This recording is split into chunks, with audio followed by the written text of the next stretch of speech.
Hey, what's up, everybody? This is your boy, the Dope Ass Dude, and we made it to the last Friday of 2024. Before I get started, I want to thank each of you for coming on this journey with me this year. It has been one that has been filled with so many beautiful moments, amazing guests, laughter. I mean, it's just been an amazing year, and I want to thank each of you for traveling with me this year. And I'm really excited about what we have going on for 2025. But before we get started, just a couple of preliminary things that you guys already know about. If you're not subscribed to the YouTube channel, if you don't mind going ahead, subscribing to the YouTube channel. And while you're there, click on notifications so that you can be notified each and every time a new video is uploaded to the site. And then while you're there, go ahead and click on like so that this can be shared with others just like you. Now, we have one more episode coming up this upcoming Monday, but you know, you can always catch us when we are streaming on Monday nights, live on Facebook, LinkedIn, X, and Twitter. Again, that is Facebook, LinkedIn, X, and Twitter. And then if you are on the go, you can always listen to the podcast on Apple Podcasts, YouTube Music, Spotify, and iHeartRadio. And a special shout out to the On the Go listeners. That community has grown beyond my belief. And I thank each of you that catch me on all of these streaming platforms. Again, Apple Podcasts, YouTube Music, Spotify, and iHeartRadio each and every week.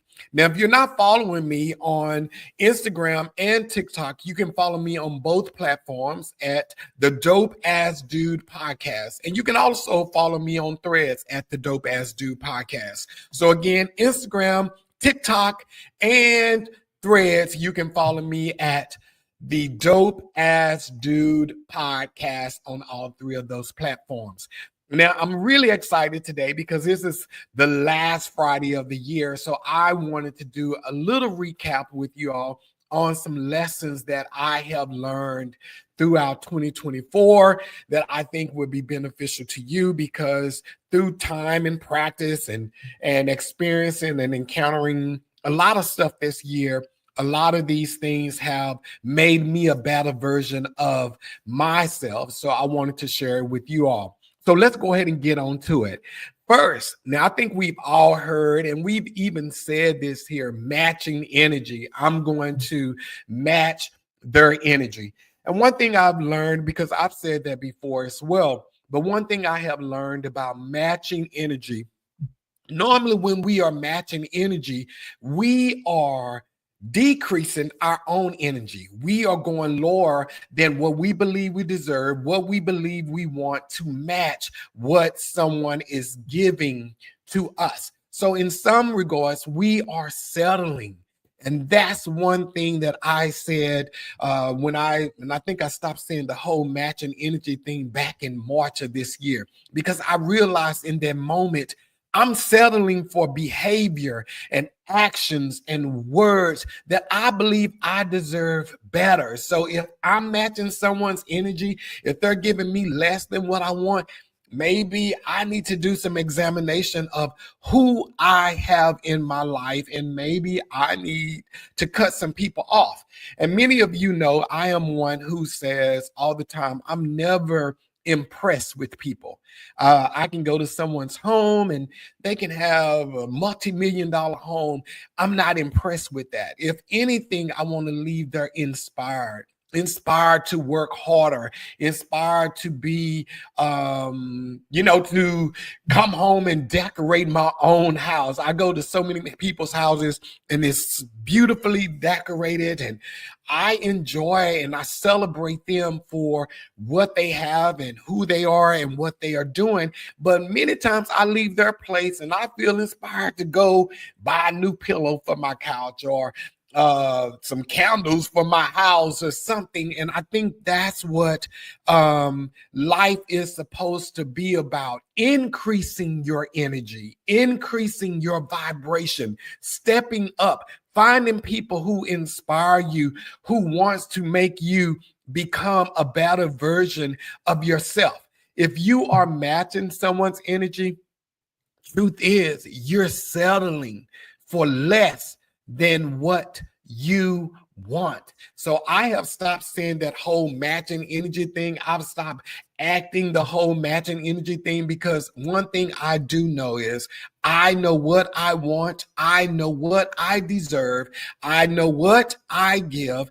And if someone is not matching my energy, then I'm not going to stoop down and go and try to match someone else's energy, decrease who I am to give somebody what they're giving me. Come on, we deserve better than that. So that whole matching energy thing, that is one lesson that I learned this year. And trust me, I am no longer doing it. Either you're going to match mine or you're going to increase mine, and or you're not going to be in my circle. Just the way it is. Sorry about that. And then the next thing that I learned this year is everyone does not deserve access to you. Many of us are giving people unlimited, unrestricted access to our energy, to our creativity, to our finances. We are giving people access that they don't deserve, whether it is family, whether it is friends, whether it is a partner, husband, wife, whomever. A lot of us are currently giving people access to us that they do not deserve or they have not earned. And I've said 1,000 times, we live in a taker's world. And many of us, we are givers. We're just giving people, and we're always willing to help people. We're always willing to pour into people. We're always willing to save people from hitting rock bottom or whatever. And sometimes when you're a giver, you probably attract more takers than you attract givers like you. And as long as you're giving to people, people are always going to take. Some people never realize what they have until it is gone, until that access is restricted, until they no longer can come to you to get things easily from you that they put in no work for. So for me, I learned this year, everyone can have access to me. And I also learned that because I am a giving person, I do have to protect me in that process, because there have been many times I felt depleted because I am giving and giving and giving and giving and giving, and no one is giving back to me. And I am sometimes giving on what may appear to be empty or bare minimum. So I learned in 2024, everyone doesn't deserve access to me. And that's something that, it doesn't mean that you are a bad person. It doesn't mean that you're mean. And many times when you cut off access to people, especially those takers and users, they're going to say that you are acting different, or what's changed about you. And what has changed about you is that now you are putting you first. And that's something that we struggle a lot with. We are taught as children to always be selfless. But I've learned sometimes you have to be selfish, and you have to put you first before putting others, because as long as you're putting yourself second, third, fourth, fifth, those people are always going to step into that first spot because it is available. It's open. You've opened up that door for people to come in, and you're giving them when you don't have. So I learned this year that everyone doesn't deserve access to me, whether it's brainstorming or whether it's financially or whether it is coming to support them in their things and what they have. Everyone doesn't deserve access to me. And I realized too, my value. And I think that's something that a lot of us, we don't know. And we go through our entire lives unaware of who we are and what we bring to the table. We are unaware of our own power. And when you are unaware of the power that you possess and who you are, you will find yourself again settling and trying to fit into circles that you're too big, and you'll find yourself placed in the box. You are not supposed to be placed in the box. The only thing that's supposed to be placed in the box is gifts or your furniture or your clothes when you're moving. But you are too big of a person and too valuable to be placed in the box, giving everyone access to everything that you possess and walking around feeling depleted because you don't have a charging port or a replenishing station.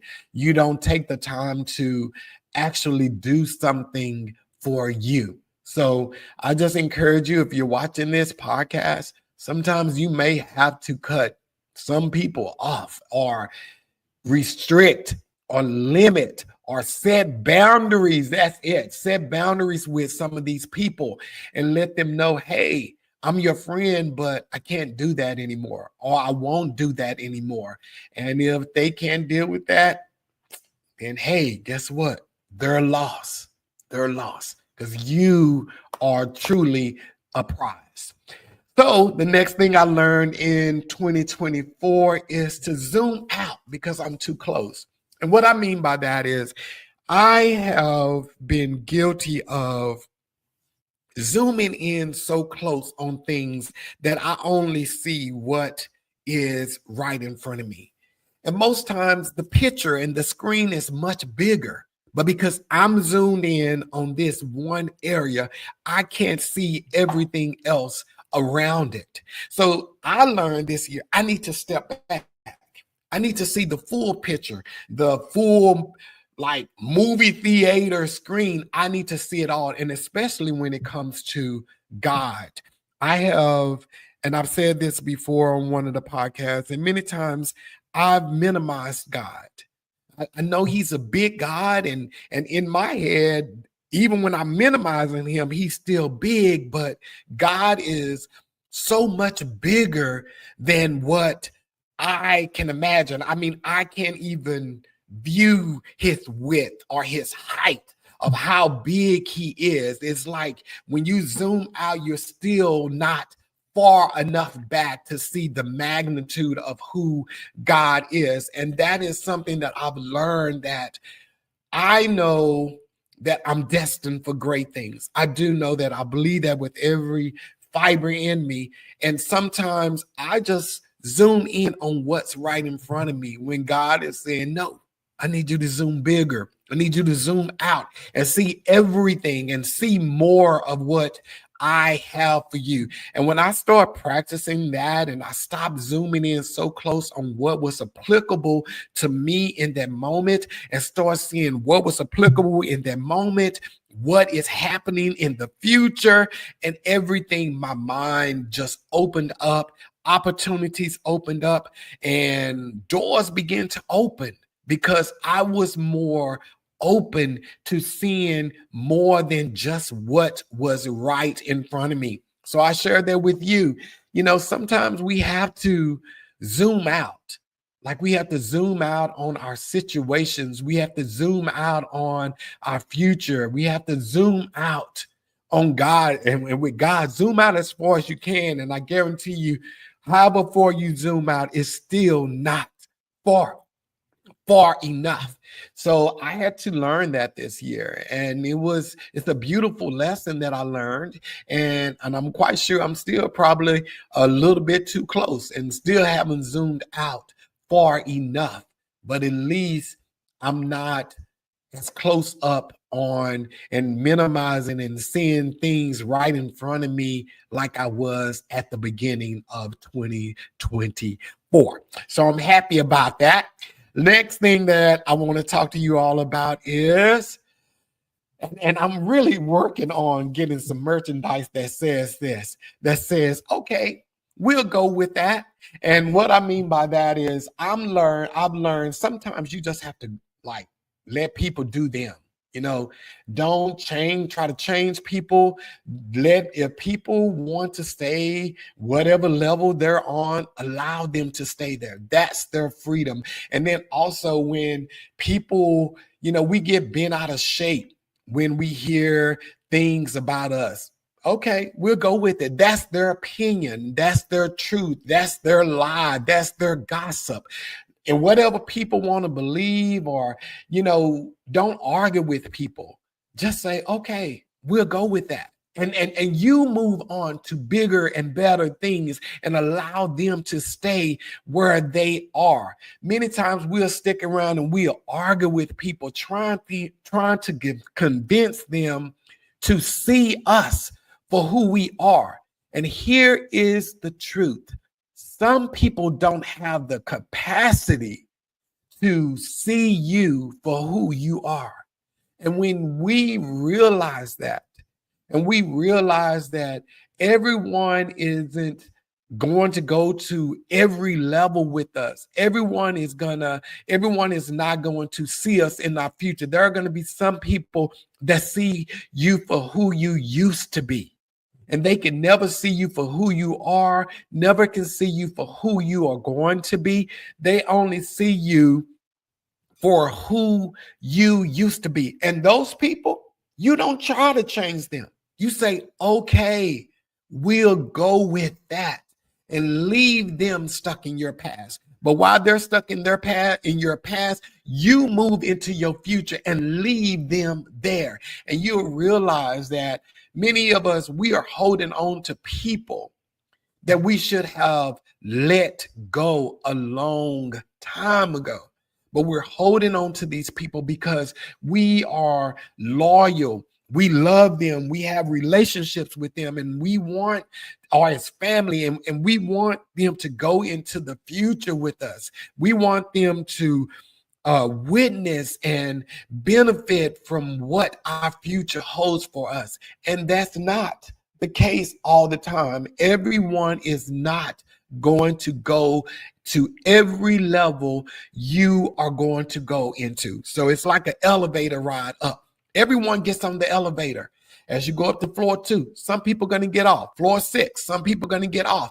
Floor 18, some people are going to get off. Floor 30, some people are going to get off. And you'll be on the elevator by yourself at floor 50. Or you may encounter someone getting on at floor 40 and riding up with you to floor 50. And we just have to, again, if people want to hold us to who we used to be, or we have come to a place where we know in our hearts a relationship has dissolved, let it go.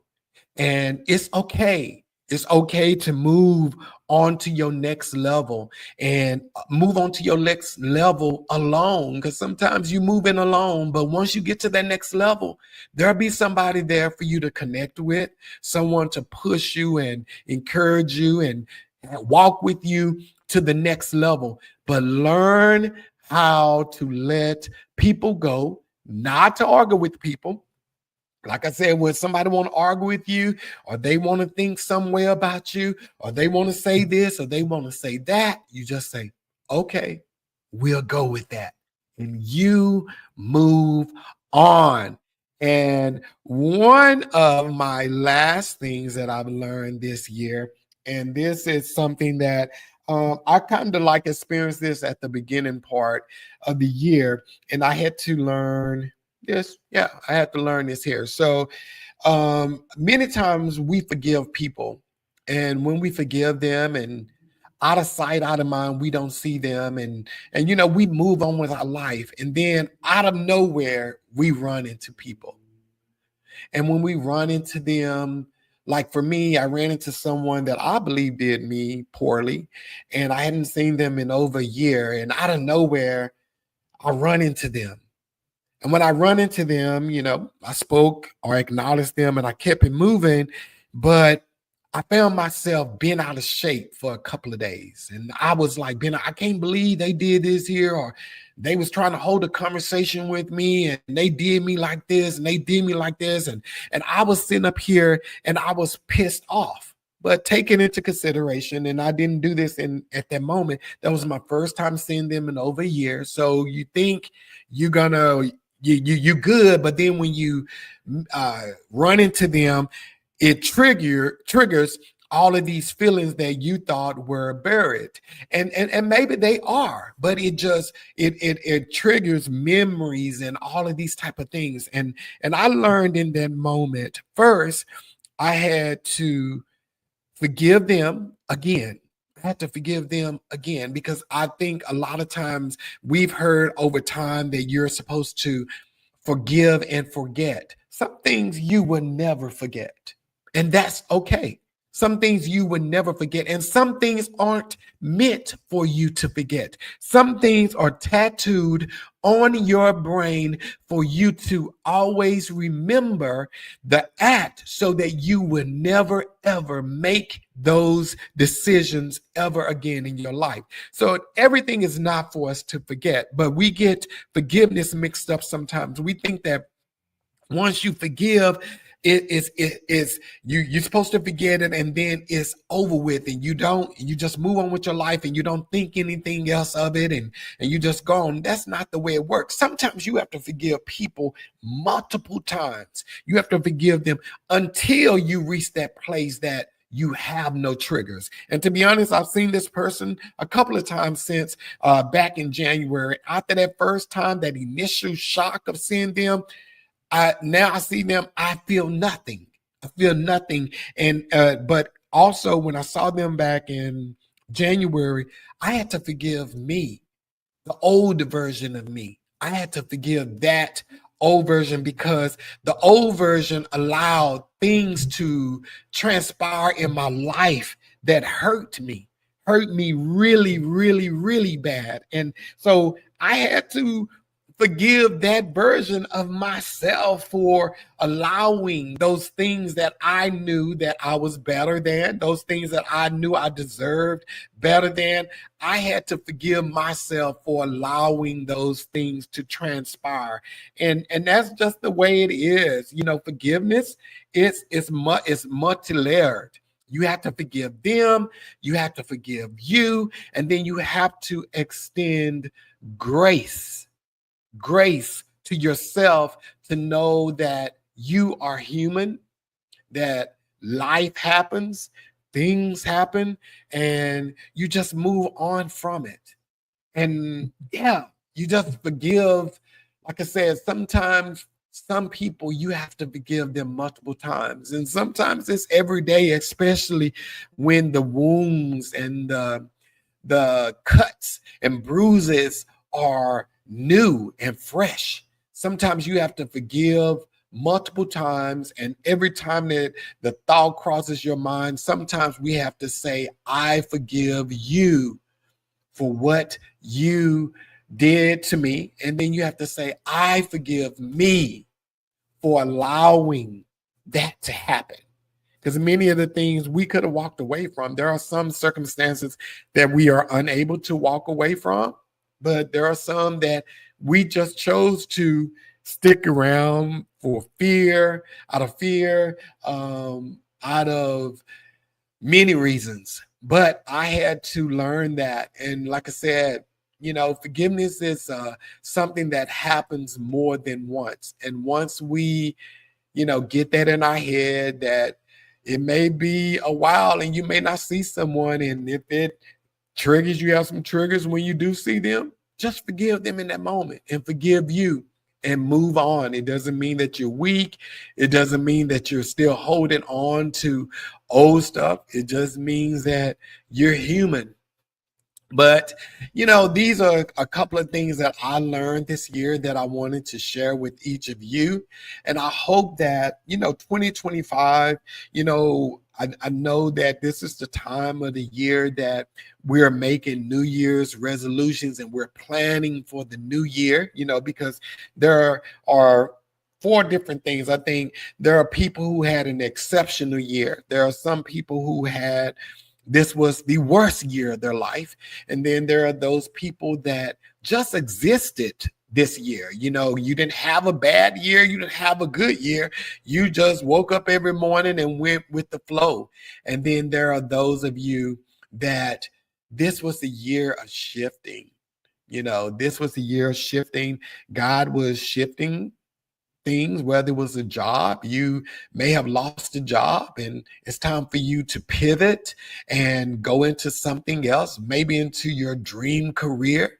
Maybe this is the time for you to make new choices and try something new. This is, you know, like I said, that shifting year is always, it's always a little bit, not so much confusing, but you're left feeling unaware of what your next move should be.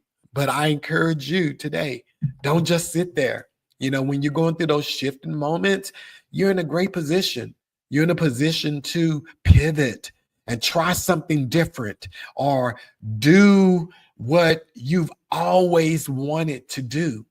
These type of moments when God is shifting, whether it is, you know, losing someone or, like I said, losing a job, those moments create opportunities for us to go and do new stuff and try new things in our lives. And I encourage you to do that.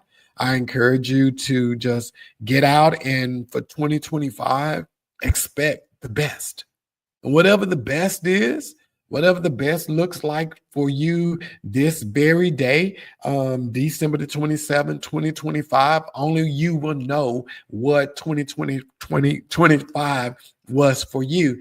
But go in expecting extraordinary and expecting God to do things that you could never imagine. But open yourself up, be available, be present, and don't live in the past. Don't live in 2024, whether 2024 was a successful year for you. You can't stay on that success forever. You have to progress and move into the next level. If it was the worst year of your life, you can't stay in the worst or what you believe was a failure or a loss. You have to still, you know, expect better, whether your year was good or bad. Expect even greater than what you had in 2024.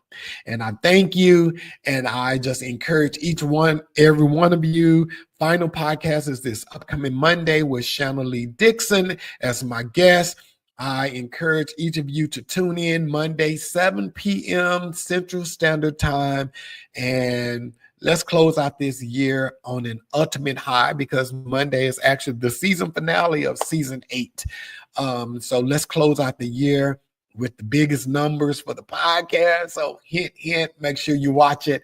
And I'm excited about 2025 for you and for me. And again, let me just go back through my lessons again. I ain't matching no energy no more. I don't match energy no more. All of those people, I've denied access, restricted, limited, whoever, depending on who it is, what that person is, who that person is, I've either restricted, completely cut off access, or I've limited access. Because again, when you're a given person, there's always going to be people that are going to take. And then I ask you to zoom out, see your life bigger than what you've ever seen it before. See God bigger than you've ever seen him before, and watch so many things open up for you. And don't argue with people. Just say, okay, we'll go with that, and just move on. Let them stay where they are. Let them stay in your past. Let them stay there mad. Let them stay there arguing. Let them stay there thinking foolish, buffoonery. But you move on with your life, and then finally forgive them and forgive you. And if it takes more than once, do it every day, all day long as you have to do it until you have gotten to that place that it no longer triggers you, it no longer hurts you, but you can, and then you can now move on into your future healed without any bad baggage into your future. All right, then, guys. See you on Monday. Peace.